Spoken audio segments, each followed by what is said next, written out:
Breaking news. Urea కొరతతో రైతులకు కష్టాలు తప్పడం లేదు. జగిత్యాల కోరుట్ల మండలం ధర్మారం, మల్లాపూర్లలో యూరియా కోసం పాస్ బుక్లు పెట్టి క్యూ లైన్ ఏర్పాటు చేశారు రైతులు. యూరియా బస్తాల కొరతతో యూరియా కేంద్రాల దగ్గర పడిగాపులు కాయాల్సి వస్తోందని రైతులు ఆవేదన వ్యక్తం చేస్తున్నారు. వెంటనే ప్రభుత్వం స్పందించి తగినన్ని యూరియా బస్తాలను పంపిణీ చేయాలని కోరుతున్నారు రైతులు.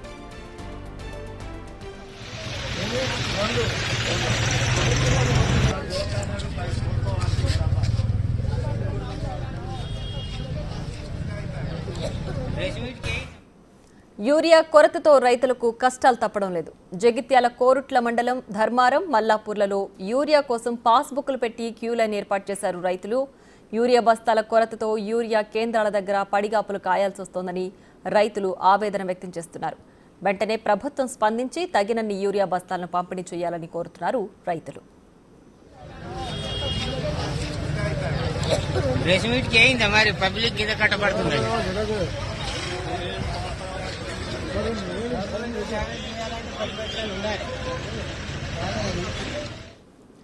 ఇక మరింత సమాచారం మా ప్రతినిధి శ్రీనివాస్ అందిస్తారు. శ్రీనివాస్, చెప్పండి, యూరియా కొరతకు సంబంధించి రైతులు ఏమంటున్నారు? పూర్తి డీటెయిల్స్ ఏంటి?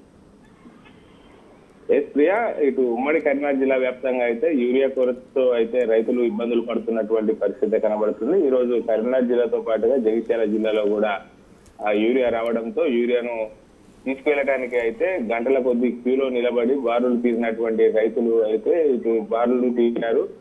ఒక దగ్గర అయితే ఇటు రైతుల యొక్క పాస్బుక్ పుస్తకాలు, మరో దగ్గర రైతుల యొక్క చెక్కులు పెట్టి లైన్ లో ఉంచినటువంటి పరిస్థితి కనబడుతుంది. మొత్తంగా జగిత్యాల జిల్లాలో అయితే ఇటు జిల్లా కేంద్రం లోపల ఉన్నటువంటి పిఎస్సి సెంటర్ వద్ద అయితే ఈ రోజు పాస్బుక్లు, ఆధార్ కార్డులు లైన్ లో ఉంచి రైతులు యూరియా తీసుకోవడానికి అయితే ఎగబడినటువంటి పరిస్థితి కనబడుతుంది. అయితే గతంలో కూడా యూరియా ఇటు ఎకరానికి 2 యూరియా బస్తాలు ఇచ్చేవారు. కానీ ఇప్పుడు యూరియా కొరత ఉండడంతో అయితే ఇటు ఒకటి మాత్రమే ఇస్తున్నామని చెప్పి అయితే రైతులు వాపోతున్నటువంటి పరిస్థితి కనబడుతుంది. ఇప్పటికైనా ప్రభుత్వం యూరియా కొరత లేకుండా చూడాలని చెప్పి అయితే రైతులు డిమాండ్ చేస్తున్నటువంటి పరిస్థితి కనబడుతుంది. ముఖ్యంగా ఇటు పంట పొలాలు పుట్ట దశకు వచ్చేటువంటి నేపథ్యం లోపల ఇటు పొలాల లోపల ఈ సమయం లోపల యూరియా చల్లుతారు. కావున యూరియా సకాలం లోపల రైతులకు అందించాలని అయితే రైతులు డిమాండ్ చేస్తున్నటువంటి పరిస్థితి కనబడుతుంది.